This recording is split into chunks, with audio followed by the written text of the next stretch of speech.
So in this video, I'm going to show you how I set up this bioactive setup for my leopard gecko. Explain to you why I chose the things that I did for him and just to make it a nice environment for this guy. He seemed to be a little unsure of his new environment at first, but that's to be expected. He didn't know this territory, but he did settle into it quite nicely once he realized that he was going to be the king of this domain.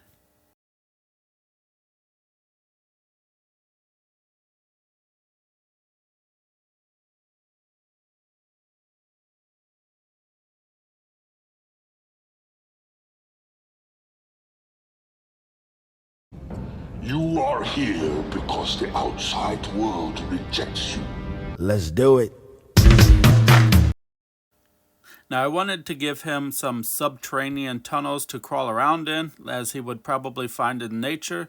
So I used PVC pipe just to kind of make sure that the structure was going to hold, and I didn't have to worry about it collapsing in on him. And here, just cutting pieces, just dry fitting things to how I would like it, and positioning things around, just get the feel for it. And then also mark the glass so that way I would know where to put the under tank heater, because I did want to kind of give him a warm spot. And this here just kind of kept everything all in place to make certain everything lined up as I wanted it to. So there's my general layout. You can see with the heat mat there. Also want to make certain that I could monitor the temperature inside this tunnel. So I cut a channel into it, and then I just had the end of the probe just dangle down in there, so that way, that we can monitor the temps inside. Now I initially started with duct tape there, but then I felt like, especially on the inside, that could be a problem, and I later will just change that out to silicone that into place to make certain it'd be safe for the gecko. And then here's another, just testing the pipe, make sure the diameter is right and everything. And of course here is the excavating clay that I'm going to be molding to. This is just going to be for the tunnel entrances to give it that look like it's earth, and then and it's also going to just kind of be like my retaining walls for the different levels of the environment, which you'll see here momentarily once I get this all mixed together to the consistency needed to work with it properly. And yeah, this was obviously kind of a fun step.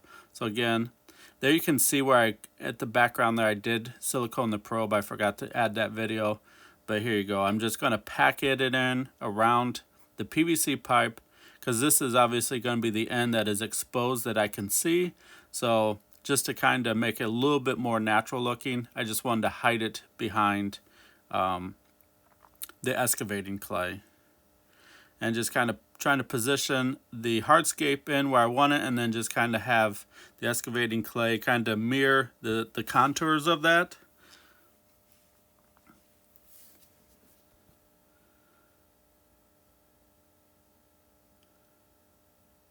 Because obviously that tunnel will be covered up with substrate.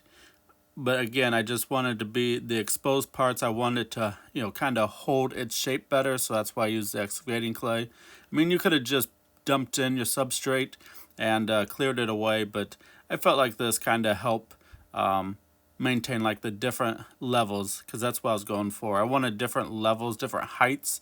I didn't want it to be all one level. And if I just piled up substrate, just him walking over it, eventually he would settle. All the high points would just settle down into the low points. This just kind of helps keep everything in the way I had envisioned it. And again, just there we go. Now you can see. So all that's just going to be is what the visual part of it that you're going to see. And then I'll come back in and pour substrate over the top of the pipe.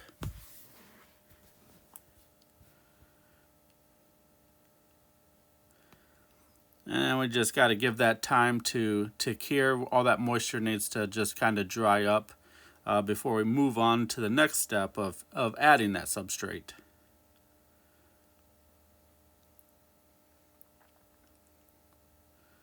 That just gives you that, even in the that cork tube there is also just another hide that he can climb into if needed. Also kind of gives the crickets a place to hide, so that way he can't eat them all instantly. And, he kind of has to work for them a little bit. So here we go. It's all dried. It's all cured. And,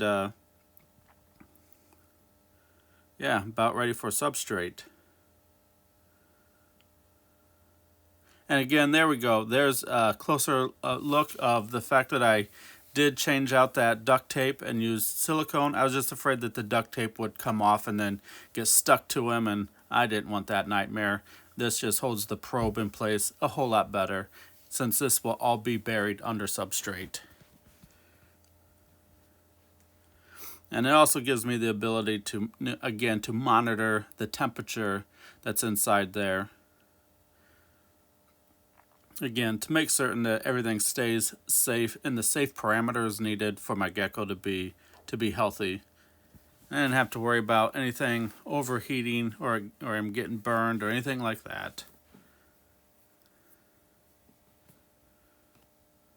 And then this side was going to be the like the humid hide, if you will.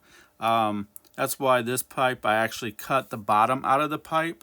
That way the substrate around it would also help hold some of that humidity in, and then hopefully that it would just kind of leach in through the underside of that pipe, and then in turn making that pipe, that hide, the more of a humid hide for him. Just in case he wanted that extra humidity, this would be the spot he'd go to. That was the plan. I can't exactly say if it went 100% that way. But he did use it, so I guess at least it did work as a hide, whether it was a complete humid hide or not.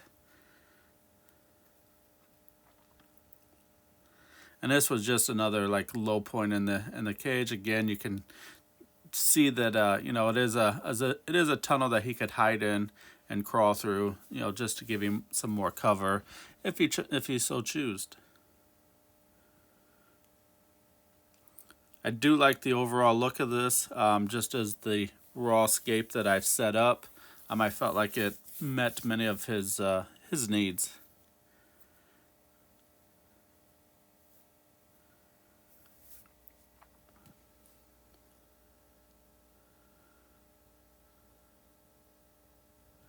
And now I do have some of these live plants that I'm going to use in this vivarium.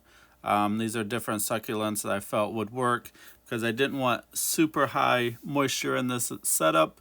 And I felt succulents would be the ideal plant to host in this environment. Again, I want this to be at least a semi-bioactive, as much of bioactive as I could get out of this.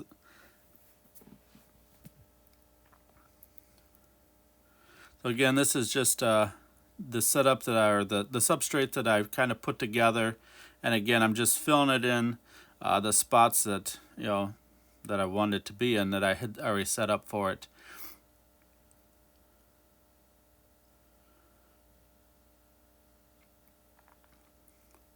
So once the substrate went in, obviously I started to choose my plants and put them around to just kind of help give it the look, and set in a water dish, kind of get that into place before I completely fill this in.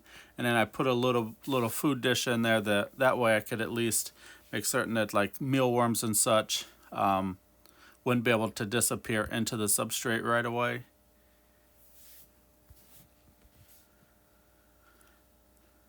And of course, this is just pretty self-explanatory. Just moving these plants around.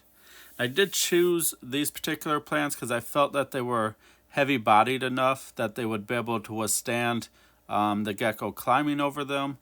Although subsequently some of these weren't as strong as I thought they were, and he did end up trampling them. But that's the only way you're gonna learn is by doing it and just testing to see what works. So here we go. Here's my final layout.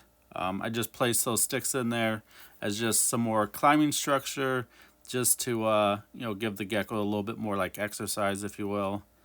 And Yeah, I was pretty pleased with the overall look of the setup. It was kind of what I was going for. Now this plant that was right there in the front, I know it looks like it has those little sharp points on there, but they're not as sharp as what they look. They're actually soft. But there you go. There's the complete setup. Um, Again, I'm pretty happy with the overall look of it, and the gecko really seemed to enjoy himself and really love this environment.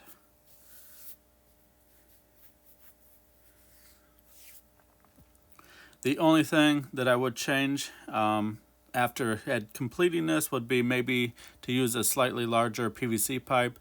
I believe that was either an inch or an inch and a half, and I would have just simply gone to like 2 inches or maybe 2.5 inches. But that diameter wasn't so bad. That is a full-grown leopard gecko, and he could turn around in those pipes. So I guess it worked. It might have been a little easier for me to get him out if the pipes were a little bit bigger. Um, but but that wasn't like a complete failure in my opinion. Just a minor change.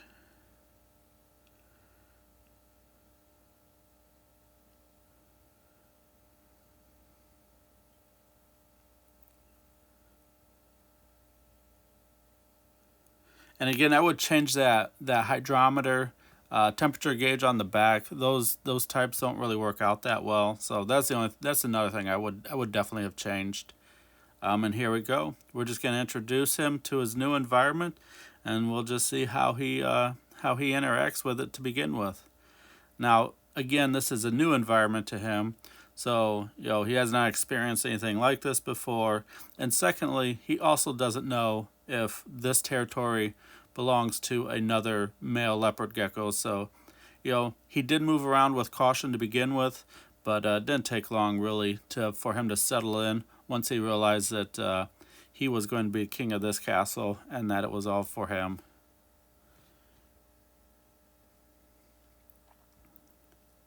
So I'm going to close out this with just watching him kind of explore his environment.